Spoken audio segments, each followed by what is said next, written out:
The best way to transport equipment for a pop-up drink stand is to use a modular system with stackable bins, secured containers for liquids, and a sturdy folding cart, so everything stays organized, spill-free, and quick to set up once you arrive.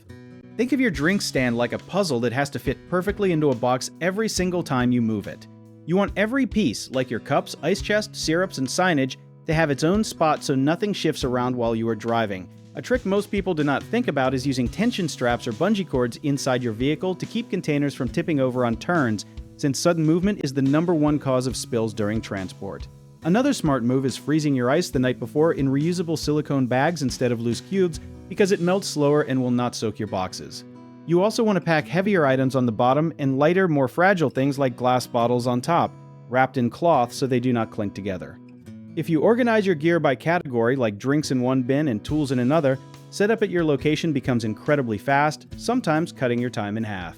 One mistake a lot of people make is forgetting to check for leaks before loading up, so always do a quick seal test on your containers the night before so you are not cleaning up a mess in your trunk. Another common issue is overpacking your vehicle without leaving room for airflow, which can cause ice to melt faster in hot weather, so try to leave a little breathing space and use insulated coolers whenever possible. A lot of folks also forget to label their bins, which leads to wasted time digging through everything at the event. So use simple written labels or colored tape so you know exactly where each item is the moment you arrive. If you enjoyed this, check out our online directories in the description below.